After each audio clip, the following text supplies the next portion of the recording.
Bem-vindos ao webinar da Green Savers sobre quem é quem na sustentabilidade. Hoje vamos conhecer projetos concretos de duas grandes organizações, o Novo Banco e a Central de Cervejas, que mostram como é possível combinar objetivos económicos com impacto ambiental e social positivo. Para isso temos hoje aqui em estúdio Inês Soares, que é responsável de sustentabilidade do Novo Banco, e Sandra Peixoto, que é responsável de sustentabilidade da Central de Cervejas. Olá, sejam bem-vindas a este Obrigada. webinar. Vou começar pela Inês, embora a pergunta seja igual para as duas. Qual é que é o verdadeiro motor da vossa estratégia de sustentabilidade? É convicção da instituição? É pressão do mercado? Ou são as exigências legais e regulatórias? Olá, Marta. Obrigada pelo Olá. convite. E olá, Sandra. Ahm, eu acho que são os três. Ou seja,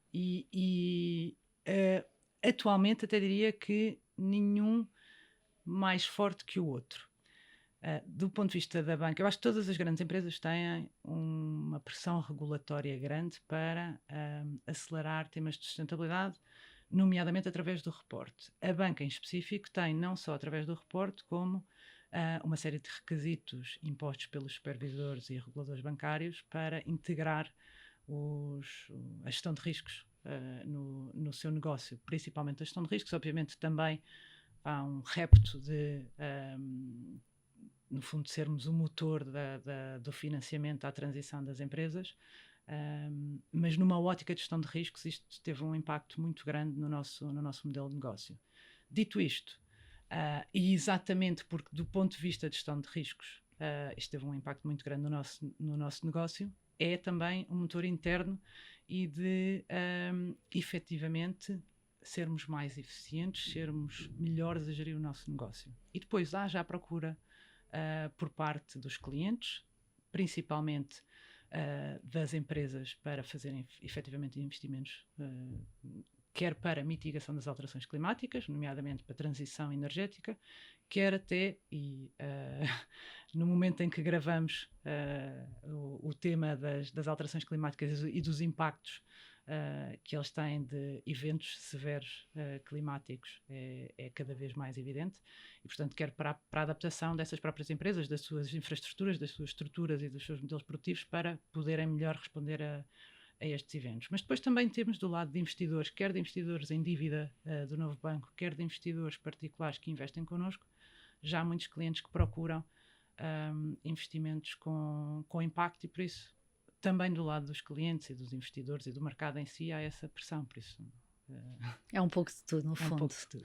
E no caso da Central de Cervejas, Sandra, o que é que realmente motiva para esta sustentabilidade? É a convicção da própria empresa? É a pressão do mercado? Ou são, de facto, as exigências legais? Ou um bocadinho de tudo, como dizia aqui a Inês?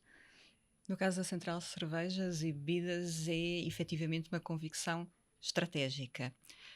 Não é só ideologia dos temas de sustentabilidade, mas são efetivamente integrados naquilo que é a estratégia do negócio, e visto como uma forma de preparação para o futuro, daquilo que é a nossa atividade enquanto empresa. Um, e dito isto, nós integramos, quer na estratégia do negócio, quer ao longo da cadeia de valor, um, um programa de sustentabilidade que se denomina Brew a Better World, ou Produzir um Mundo Melhor em português, e que abrange três pilares. Pilar ambiental, pilar social e um pilar responsável muito próprio e específico enquanto ambições e metas do nosso negócio de bebidas alcoólicas, nomeadamente ligadas à cerveja. E, portanto, essa é a verdadeira razão, convicção estratégica dos temas de sustentabilidade. Mas, obviamente, que em qualquer setor ou qualquer empresa, as questões regulatórias, de cumprimento de regulatórias e da própria reputação, que hoje em dia está agregada a trabalhar ou não os temas de ESG, ou seja, de ambientais, de sociais e de governance, também implicam e levam a essa forte foco naquilo que é desenvolver programas e metas e ambições de sustentabilidade na empresa. Portanto, já era algo que fazia parte da visão e da missão Certo. da empresa, muito antes de haver esta pressão regulatória ou de quase estar na moda estes critérios ESG. Sem dúvida. Veio dar estrutura, mas efetivamente já tínhamos programas e metas antes de se tornar, de facto, aqui um tema em cima da mesa diariamente. Um, Já há mais de 10 anos que a nível central de cervejas se trabalha programa de sustentabilidade e como parte integrante do grupo Heineken ganhamos ainda muito mais força, muito mais escala e muito mais sinergias neste tema. E a sustentabilidade é algo que já se paga a si própria ou ainda é um custo para as empresas? E se quiserem podem dialogar, acrescentar uma à outra, discordar eventualmente se quiserem. Pois eu se calhar não colocava dessa forma se a sustentabilidade se paga a si própria. Portanto, a sustentabilidade tem sempre aquilo que são os projetos, as iniciativas, o investimento, que é muito estrutural, que tem que ser estrutural se for feito efetivamente de forma séria e pensando nele como um ativo para a resiliência daquilo que é a sustentabilidade do próprio negócio no futuro. Tem que ser sempre medido a longo prazo, aquilo que vai ser o seu retorno, porque nunca é imediato. Em algumas coisas sim, pode ser imediato esse retorno e até significar poupanças, mas temos sempre que pensar nele como ele vai ser necessário até para mitigar riscos futuros. Portanto, colocava assim, não sei o que é que eu, é E há, isto que e vem há- do e há setor da dimensões, banca considera e há dimensões muito sobre mais este. mensuráveis do Claro. do que outras. Mas eu concordo totalmente. Eu respondia era paga-se. Agora, ou seja, eu acho que para grandes empresas que têm, ou melhor, dizendo ao contrário, não tem que ser grandes empresas, para empresas que têm disponibilidade e robustez financeira, a decisão não há qualquer dúvida, paga-se. Como dizia a Sandra, há investimentos que se pagam a muito curto prazo e, portanto, fazem todo sentido, ou a curto, médio prazo, portanto, fazem todo sentido. Há E isto, investimentos se que calhar se estamos a falar pagam. de poupanças energéticas, a Exatamente, substituição de exatamente. equipamentos por outros mais Exatamente, eficientes. exatamente. E aí há logo Há é outros, mensurável e há logo um é, retorno a curto prazo. há outros investimentos que se pagam a longo prazo e que garantem a sustentabilidade e a robustez financeira das empresas e a sobrevivência, se quisermos, dos modelos de negócio a longo prazo. Quer do ponto de vista de transição energética, quer do ponto de vista de adaptação às alterações climáticas, quer do ponto de vista social.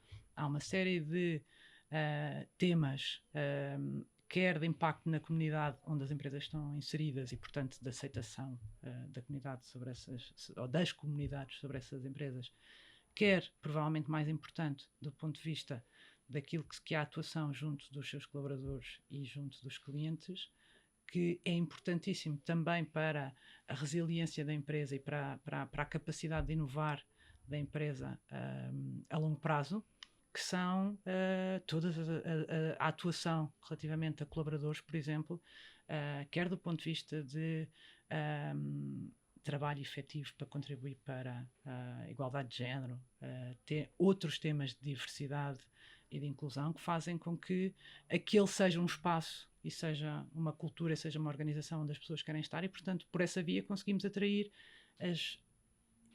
e reter as melhores pessoas, ou as pessoas que têm o melhor fit, para usar uma expressão em inglês, para a nossa empresa, e por essa via ser muito mais inovadores e muito mais criativos e ter uma diferença no mercado que nos permite maior robustez financeira a longo prazo. Porque muitas vezes fala-se de sustentabilidade e associamos logo a uma ideia verde, de ambiente, quando muitas vezes estamos a falar de boas práticas, até como estava a dar o exemplo a Inês, de igualdade de género ou de projetos junto da comunidade, no fundo. Exatamente.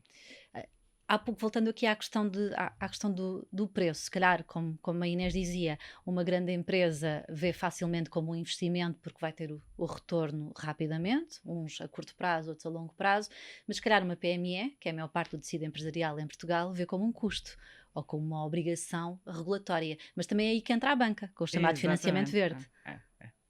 Eu acho que a banca tem um papel e nós, no Novo Banco, temos tentado, no fundo, desempenhar o melhor possível esse papel. que é permitir. Primeiro, eu acho que podemos funcionar como um criador de ecossistemas e como um promotor de maior literacia nestes temas junto das pequenas empresas e criador de ecossistemas entre empresas dos mesmos setores ou mesmo entre empresas de setores diferentes. Mas depois, com o nosso principal, enquanto principal financiador da economia, cabe-nos a nós perceber e promover junto dos nossos clientes empresa estes investimentos. Ou seja, permitir, através de financiamento, que os clientes possam fazer atempadamente estes investimentos, porque a maior parte deles são investimentos que fazem não só todo o sentido serem feitos, como provavelmente vão ser mesmo essenciais serem feitos num ponto qualquer nos próximos poucos anos. Até para a 5 sobrevivência, anos, se 10 calhar, de anos. algumas destas PME. Exatamente. E quanto mais tarde se fizer, maior é a carga financeira depois do investimento que tem que ser feito. Por isso há aqui Mas como é que estes pequenos negócios, que apesar de terem essa consciência, muitas vezes têm pouquíssima capacidade de investimento, vão ter que endividar-se, porque no fundo é isso mesmo, não é? Não falem sobre endividamento, não estou a dizer endividar-se acima das capacidades, mas contrair mais uma dívida, um empréstimo para fazer face a estas alterações.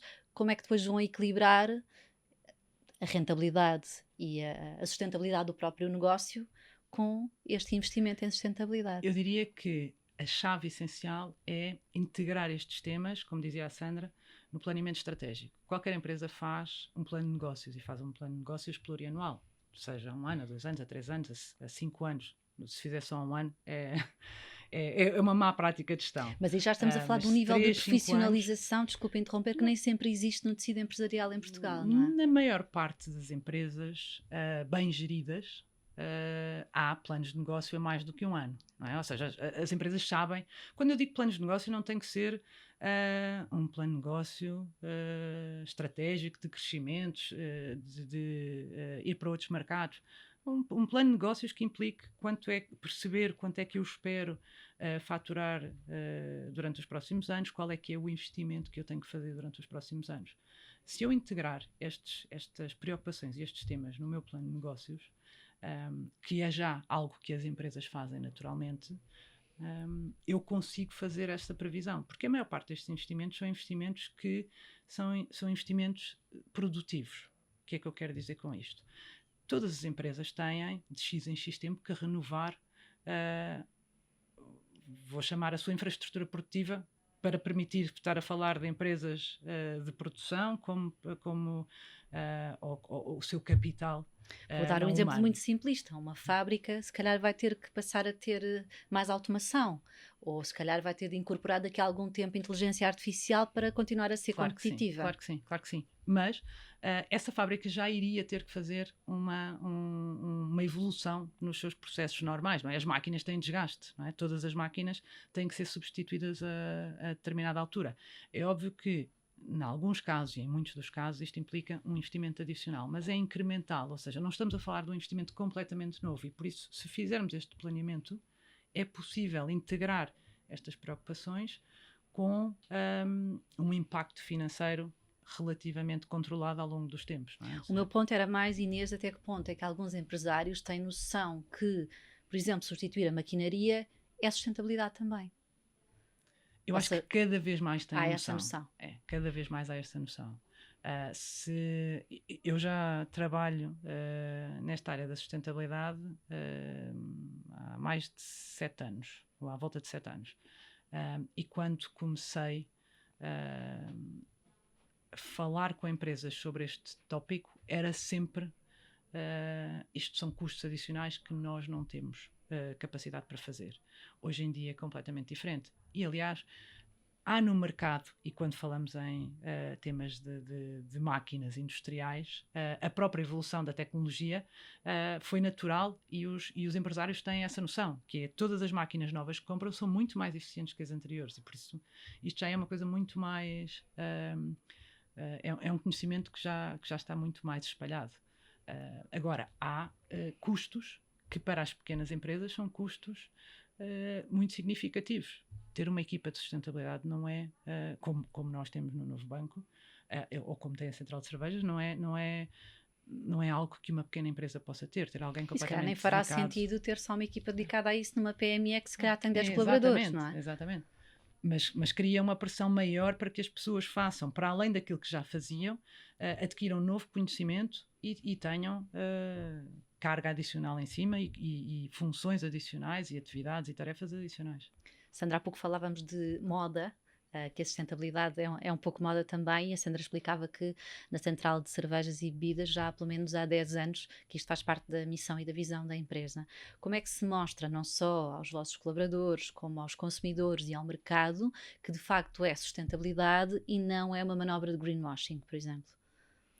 Sim, isso é uma questão importantíssima para quem comunica a sustentabilidade e para as empresas que estão fortemente sobre sempre o julgo, não é? O Do escrutínio, não é? público, cada vez mais e bem, e daí que o tal ESG, o governance aqui também venha trazer esse papel importante e de responsabilidade e ética daquilo que as empresas comunicam em termos de sustentabilidade.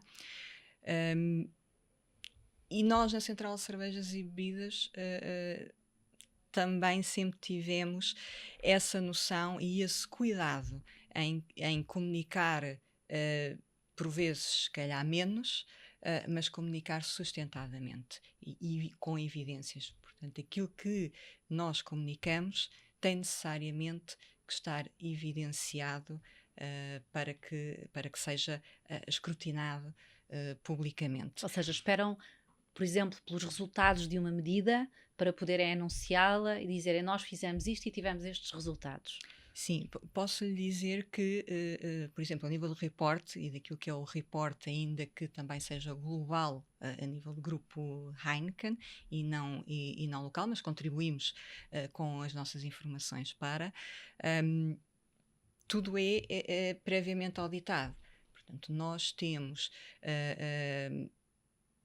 capacidade de medir, portanto temos métricas, temos plataformas por detrás desta informação que nos permite de forma também mais fácil obter essa informação, essas métricas e essa performance do que é que estamos a fazer e também facilita de facto esse audit. Temos também uma política mesmo interna, apesar de não haver ainda uma diretiva que esteja em vigor, mas nós temos uma política interna exatamente de greenwashing, ou seja, fazemos validar internamente por determinada estrutura aquilo que vamos comunicar ou qualquer alegação ambiental. E que indicadores é que são esses que servem para medir? Consegue dar aqui alguns exemplos mais concretos só para percebermos algumas das medidas que estão em causa? Sim, e até aliando aqui à questão do greenwashing, como é que fazemos um caso prático? Falando-lhe dizemos que a água de luz e comunicamos que a embalagem água de luz de vidro retornável tem 19 vidas. Portanto, não basta dizer que tem. Como é que aferimos que efetivamente tem? Aquilo que fazemos é submeter uma série de informação a consultores externos que auditam o processo, que auditam essa informação e, de facto, depois atestam em declaração, efetivamente, chegamos à conclusão que vidro retornável, água de luz, tem 19 vidas. 19 seja, vidas é usada 19 vezes. Exatamente. Portanto, até 19 vezes está perfeitamente comprovado por entidade externa que esta garrafa pode voltar à unidade de enchimento e engarrafamento da água de luz para ser higienizada, cheia e voltar ao mercado para mais uma volta nesse seu ciclo. Isto é um exemplo prático de como fazemos estas aferições antes de comunicar chamemos alegações ambientais, mas mesmo aquilo que também está em report sofre toda esta validação prévia. No caso da banca, Inês, agora ouvimos a Sandra dar um exemplo muito concreto, que qualquer pessoa entende, uma garrafa de vidro que é reutilizada 19 vezes. A banca parece algo assim mais complexo de entender como é que se pode ser sustentável. O que é mensurável? Então, eu diria que nós temos, do ponto de vista de reporte, temos exatamente a mesma situação que a Sandra acabou de descrever, ou seja, todo o nosso relatório de sustentabilidade é auditado por auditores externos que, obviamente, nos pedem evidências para todos os números que apresentamos. E depois, dando um exemplo, se calhar vou dar dois exemplos. Um exemplo muito parecido com o que a Sandra dizia, com o serviço financeiro. Nós temos também um conjunto de contas que dizemos que são neutras em carbono. Como é que fazemos isto? O que fazemos é, primeiro, elas são contas digitais somente, ou seja, ainda há na banca possibilidade das pessoas receberem extratos em papel se preferirem, etc, etc. Neste caso não existe essa possibilidade, portanto é uma conta totalmente digital, não há qualquer comunicação em papel. E depois o que fazemos é estimar, com um consultor externo também, todas as emissões de dióxido de carbono e de gases com efeito de estufa que são emitidas quer pela criação daquela conta, quer pela utilização daquela conta pelos clientes e fazer a compensação dessas emissões todos os anos. Portanto, pedimos a um consultor para fazer esta estimativa e depois compensamos essas emissões. E como é que E isto compensam? Com investimento em projetos de reflorestação, por exemplo. Uhum. Depende dos anos, portanto, todos os anos fazemos uma avaliação de quais é que são os projetos que fazem sentido do ponto de vista de compensação, mas basicamente são projetos que, no fundo, vão plantar árvores ou outro tipo de soluções que capturem carbono. Esse é outro exemplo. Depois, temos uma série de indicadores um bocadinho menos palpáveis que na prática estão muito alinhados também, como a Sandra dizia, com aquilo que são os nossos eixos estratégicos. E nós temos 4 eixos estratégicos no plano de negócio e para cada um desses eixos estratégicos definimos também 2 indicadores relacionados com sustentabilidade. Um deles, obviamente, e tinha que ser o financiamento verde, portanto, aquilo que nós conseguimos financiar para a transição e para a adaptação às alterações climáticas, quer a empresas, quer a particulares. Depois, a disponibilização, por exemplo, de produtos de investimento a clientes também é um desses indicadores. Não vos vou amassar com os indicadores todos, mas depois temos, obviamente, indicadores nas nossas operações próprias, portanto, as emissões que o banco, pelo qual o banco é diretamente responsável, porque tem uma série de balcões, tem a sua sede central, as pessoas andam de carro de um lado para o outro, andam de avião às vezes porque é preciso fazer reuniões, e portanto medimos tudo isso e temos objetivos de Existem redução algumas para todas diretrizes essas. internas para preferir isto em vez de aquilo? Sim. Há empresas que, por exemplo, contactei com uma há relativamente pouco tempo em que têm a indicação interna para não fazerem viagens de avião, para preterirem o avião, mesmo que demorem mais tempo a chegar ao destino para fazer uma reunião, mas para evitar justamente por causa das emissões. No nosso caso, sim, também temos essas indicações. É muito mais prevalente a escolha entre carro ou comboio do que a do avião, porque nós temos balcões por todo o país e, portanto, há efetivamente essas regras do preferir sempre no fundo o modo de transporte mais sustentável. E os colaboradores são incentivados de alguma forma ou premiados, por assim dizer, de alguma forma, se preferirem o comboio em detrimento de irem de carro? Ou não é nada mandatório, é só...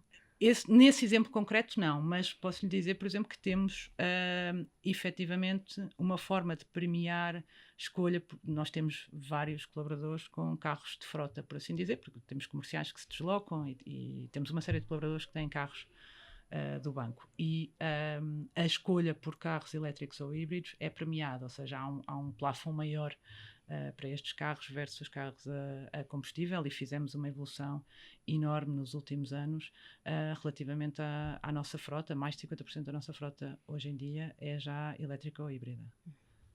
No caso, Sandra, dos vossos fornecedores e da cadeia de valor, conseguem de alguma forma garantir que eles são vossos por assim dizer, companheiros rumo a esta neutralidade carbónica? A neutralidade carbónica, o atingimento e a ambição dessa neutralidade carbónica é aquilo que refere exatamente dos fornecedores ou do resto da cadeia de valor, é de facto o grande desafio para as empresas em qualquer setor. Portanto, Porque de facto não controlam como é que as outras empresas trabalham ou produzem. sim, não só, e pela dimensão das mesmas, pela fragmentação, porque não é homogéneo também aquilo que referia, por exemplo, PMEs não têm o mesmo nível de maturidade ou de reporte e, portanto, tudo isso também pode dificultar. Mas para explicar um bocadinho esta questão da descarbonização e desta parte dos fornecedores e da cadeia de valor que também é muito importante. Nós temos uma ambição a nível global e onde a Central de Cervejas e Bebidas também está a contribuir para da descarbonização de toda a cadeia de valor até 2040 e nomeadamente naquilo que são as emissões diretas, portanto, controladas por nós, que é vulgo chamado Scope 1 e 2, e nomeadamente nas nossas atividades produtivas, até 2030. Portanto, é de facto uma ambição.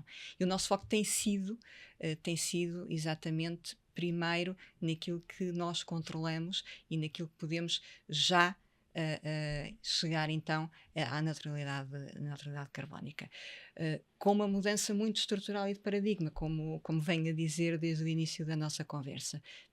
Primeiro, reduzir, e portanto reduzir significa ter aqui procurar aquilo que são processos mais eficientes, também na energia, mas equipamentos, naquilo que são os nossos processos.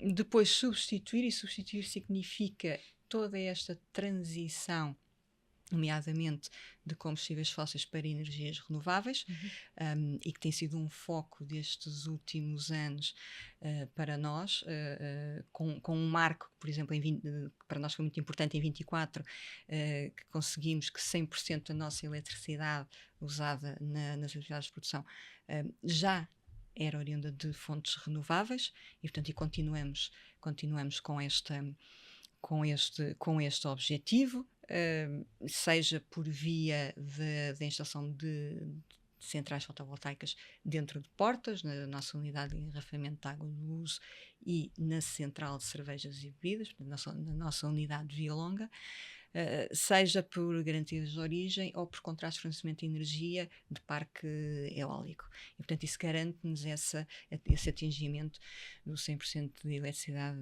oriunda de fontes renováveis. Também em processos logísticos, e a Inês falava de frota, a mesma coisa, portanto, tentar esta transição sempre que possível também para elétrico. E tem alguma E meta também concreta de neutralidade carbónica? a Tem alguma neutralidade meta? carbónica é esta, portanto, a nível das atividades que estão de emissões diretas ligadas e controladas por nós, é 2030, é a neutralidade carbónica.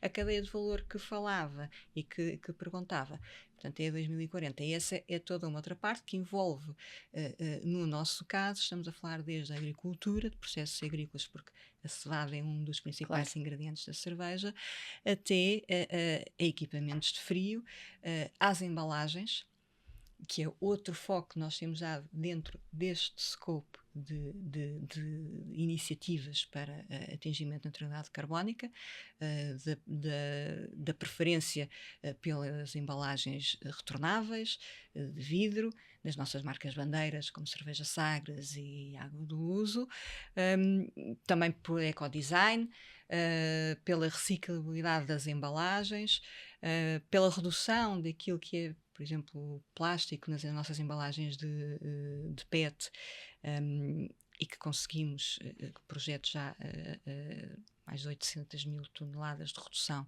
naquilo que são essas embalagens. E estou a dizer este número porque está auditado também externamente. E isto tem sido o nosso caminho, a nossa jornada de descarbonização. Dos projetos mais recentes que estamos a fazer, eh, em parceria, e isso responde também à sua pergunta, como é que envolvemos fornecedores e outros parceiros nesta nossa jornada. Temos 2 projetos, um com a Siemens, outro com a EDP e uma startup norte-americana, que é a Rondo Energy, que vem agora também, e de forma, com soluções aqui inovadoras, ao nível daquilo que é o setor também de bebidas, hum, contribuir com projetos que vêm trabalhar na descarbonização das nossas necessidades de energia térmica. E isto significa vapor e calor no Uhum, nosso, no uhum. nosso tipo de indústria. E este é um exemplo também claro de como é que envolvemos parceiros nesta nossa jornada. Mas quando falamos desses agricultores ou Fornecedores de embalagem, por fornecedores de exemplo. embalagens, estamos a falar muitas vezes de PMEs, de pequenos negócios, como é que se resolve no fundo esta questão da neutralidade carbónica na cadeia de abastecimento? É trazê-los um pouco on board, ou seja, para o vosso lado, fazer parcerias também com eles, ou quase dar formação também no sentido da sustentabilidade, ou poderá passar eventualmente até por, na pior das hipóteses, excluir esses parceiros no futuro se não se adaptarem aos critérios de sustentabilidade? E isso já começa a ser muito prática e até no setor da banca, quando está a aplicar créditos, são critérios para exatamente as nossas cadeias de valor e de fornecedores. Mas nós damos muito valor àquilo que é o ODS 17, ou Objetivo de Desenvolvimento Sustentável 17, que é das parcerias, porque efetivamente, sem este trabalho em rede, será difícil, nós temos que puxar uns pelos outros, no fundo é isto. E com PMEs, isso também é muito importante. Nós também temos esse papel de poder ajudar e até quando vamos para a conversa já levar algumas ideias e alguns projetos nos quais eles se podem incluir. Até mais do que dizer, apresentem-nos a nós essas soluções. E isso faz toda a diferença em conseguir trazer para esta jornada os fornecedores e a cadeia de abastecimento, claro. É um bocadinho aquele papel quase formativo que a Inês falava há pouco, não é? Quando vos procuram dizer, atenção, que isto não é necessariamente um custo, é se calhar a solução que vocês precisam para o vosso problema. Exatamente. Sendo que melhor do que ninguém, as próprias empresas sabem isto e cada vez mais, mesmo as pequenas e médias empresas sabem isto e, portanto, a banca, nós temos um tecido empresarial muitíssimo bom. É óbvio que quanto mais pequeno, maior o desafio em fazer os investimentos. Mas as empresas sabem claramente isto e sabem melhor do que nós o que é que funciona nos seus setores. E vocês, Novo Banco, têm assumido aqui uma posição de financiar, sobretudo, projetos que sejam verdadeiramente sustentáveis, sendo que algumas empresas ainda estão a dar os primeiros passos na transição verde e digital.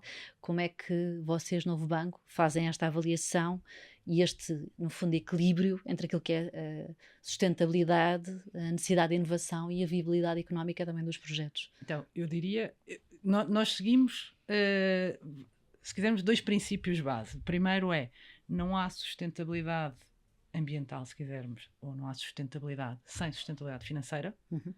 E por isso, uma empresa que venha dizer que é muitíssimo sustentável, mas que não tenha Viabilidade económica não e é financeira, sustentável. não é sustentável. Claro. Mas também não há sustentabilidade financeira sem sustentabilidade ou sem sustentabilidade ambiental. Porquê? Porque Esse era o exatamente ponto que se calhar pensando a longo faltava, prazo, não é? Porque o anterior era mais fácil de entender até há bem pouco tempo. Exatamente. Mas é um facto, e falava com a Sandra ainda há pouco, antes de começarmos esta conversa, é um facto para nós já muito evidente que a sustentabilidade ambiental, mas também a sustentabilidade social, são pilares essenciais na sustentabilidade financeira das empresas a longo prazo.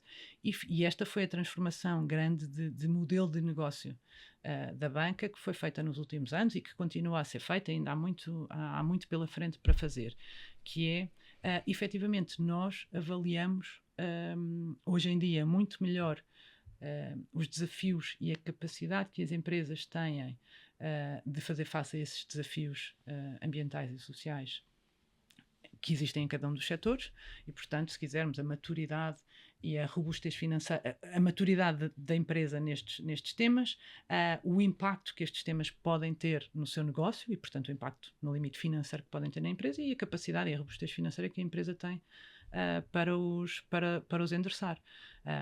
E o que tentamos fazer é, pegando um bocadinho naquilo também que a Sandra dizia, é na prática, não numa ótica de parceiros, ou numa ótica de parceiros com relação comercial, é ajudar, portanto, não é deixar ninguém para trás, é efetivamente alertar e ajudar estas empresas a fazerem os investimentos necessários. Não queremos deixar de financiar empresas, o que queremos é financiar a transição. As empresas que são boas hoje, nós queremos ajudá-las a continuarem a ser boas. E que tipo de Daqui apoios para a frente. concretos, E do nó- ponto de nós vista do temos- financiamento, é que existem no novo banco para apoiar Há- as empresas a fazer esta transição? há produtos de financiamento específicos para financiar a transição, seja financiamento de curto prazo, seja financiamento de longo prazo. É óbvio que há mais financiamento de longo prazo, porque isto normalmente são investimentos de longo prazo. E depois há, no fundo, um combinar de financiamento privado pelos bancos com programas públicos. Há N programas públicos europeus e nacionais, seja por via do Banco Português de Fomento, seja por via dos planos PT 2030, dos PRRs, etc., que apoiam, no fundo, estes investimentos às empresas. E, portanto, o que nós tentamos fazer é exatamente perceber e dar a conhecer às empresas, e, no fundo, montar soluções que aproveitem tudo aquilo que há à disposição das empresas para poder fazer estes investimentos. Sandra, já deu aqui a água do Luso como exemplo e justamente a água do Luso voltou a destacar-se num estudo da On Strategy como uma das marcas mais sustentáveis em Portugal, mantendo-se no segundo lugar do top 3, e tanto a Central de Cervejas, que subiu 10 posições desde 2024 neste ranking, como a Sagres, tiveram subidas muito expressivas, segundo dados pelo menos deste estudo. Que leitura é que faz desta evolução no ranking e o que é que acha que contribuiu de facto para este reconhecimento? São de facto reconhecimentos muito agradáveis e que motivam, não é? Que motivam a continuar o caminho que está a ser trilhado e desenhado no futuro.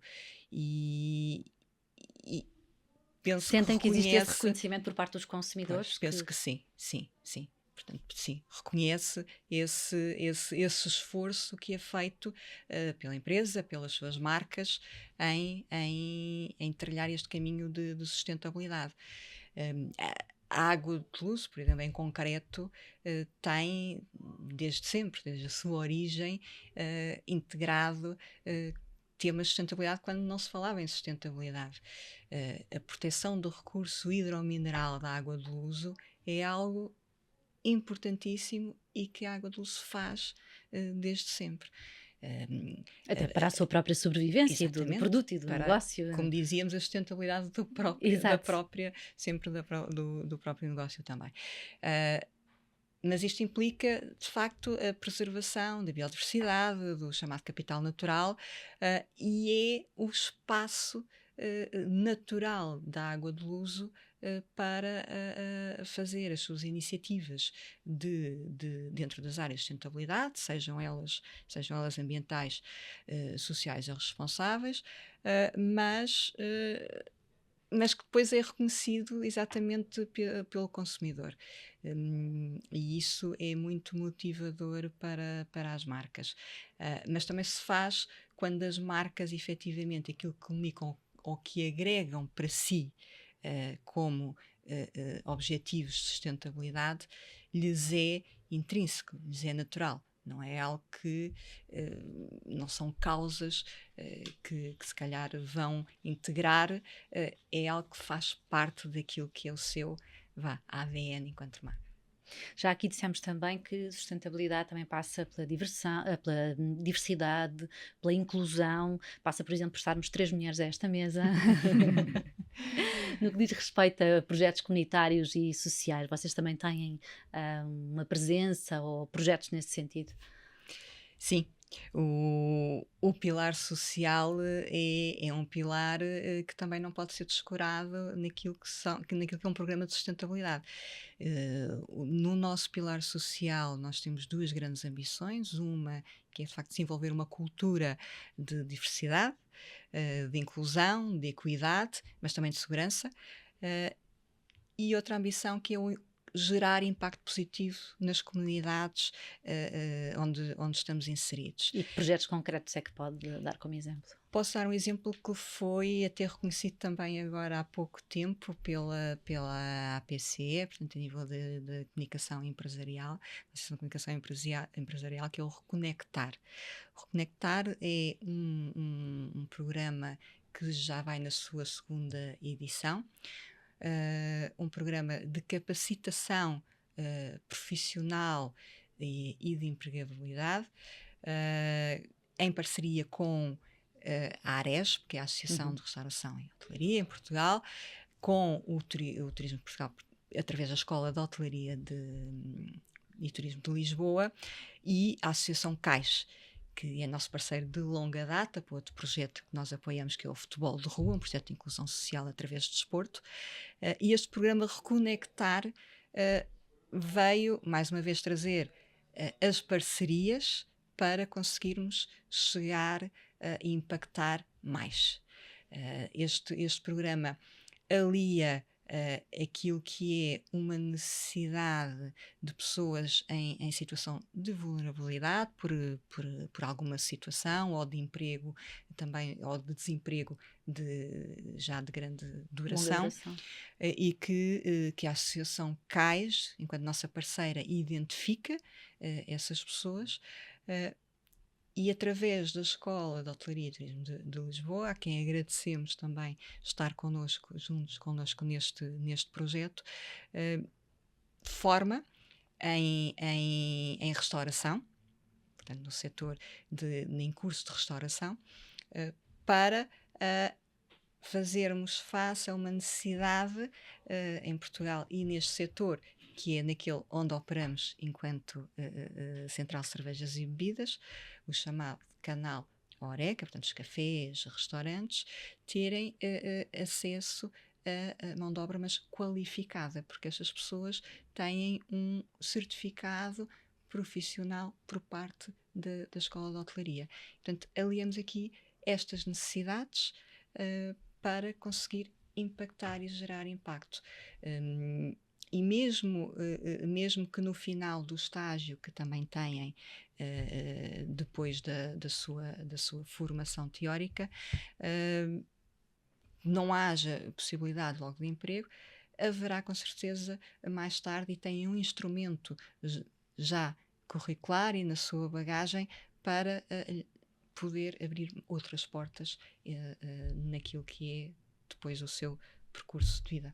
E no caso do Novo Banco, Inês, em termos de diversidade e inclusão? Bom, nós temos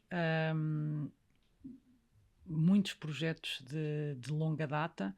Eu diria que a forma como nós olhamos para os temas de diversidade e inclusão é, em primeiro lugar, para dentro. E, portanto, temos... Dar o exemplo, no fundo. Exatamente. Portanto, começar... para nós é muito evidente que não vale a pena nós dizemos que temos imenso impacto nas comunidades que servimos e onde estamos integrados, quando depois... ou quando se não antes falha, olharmos para dentro para os nossos de casa. colaboradores, não é? E, portanto, a nossa primeira prioridade de atuação é dentro de casa, exatamente. E, portanto, temos iniciativas de igualdade de género, como falei, temos outras iniciativas de inclusão, até de inclusão com pessoas com algum tipo de incapacidade ou deficiência. Agora também, relativamente há pouco tempo, há uma série portanto, saiu nova legislação sobre temas exatamente de inclusão e, portanto, há uma série de critérios e de infraestrutura, quer digital, quer física, em que evoluímos para garantir que, efetivamente, os nossos serviços eram acessíveis a todos, independentemente das suas características, não é? E depois, do ponto de vista social, com os nossos colaboradores, temos N programas internos, quer para garantir engagement e, no fundo, o sentimento de que todos nós conseguimos ser nós próprios e atingir os nossos objetivos e ser o nosso melhor na empresa, quer depois também como é que podemos, enquanto organização, incluindo os colaboradores, ter impacto positivo na sociedade e nas comunidades onde estamos. Começando, mais uma vez, por dentro. Ou seja, temos um programa de voluntariado que estamos a desenvolver cada vez mais e que permite aos colaboradores também não só terem impacto, como, em muitos casos, escolherem em que áreas é que queremos ter impacto, é que querem ter impacto. Do ponto de vista da organização, nós temos como áreas de atuação principal aquilo onde consideramos que fazemos mais diferença e, portanto, temos como áreas prioritárias de impacto a literacia financeira, pelo conhecimento que obviamente temos, a literacia digital e também a literacia ESG, ou a literacia em sustentabilidade, principalmente para as empresas. Temos N parceiros de longa data, não me vou alongar em muitos deles, mas, por exemplo, um deles é também a CAIS, temos um projeto já de muito longa data com a CAIS, temos um novo projeto começado o ano passado com a APAV, com a Associação Portuguesa de Apoio à Vítima, exatamente para, no fundo, contribuir para a capacitação e para a independência financeira de uma parte muito significativa das pessoas que recorrem à APAV, que são normalmente vítimas de violência doméstica. Temos também uma parceria com a Associação Salvador, exatamente para promover a empregabilidade e para de pessoas com deficiência motora. Há N iniciativas que temos nesta área e que são normalmente parcerias muito longas e que já fazem muito parte do nosso ADN, o que é muito importante também para todos nós que trabalhamos na organização, não é? Que reconhecemos que há projetos, há parcerias e uma parceria é por natureza de longo prazo, não é? Chegamos mesmo ao final. Muito obrigada a ambas pela vossa participação neste webinar. Neste Quem é Quem da sustentabilidade, falámos sobre desafios e oportunidades na perspectiva do novo banco e da Central de Cervejas. Muito obrigada por ter estado desse lado. Até breve.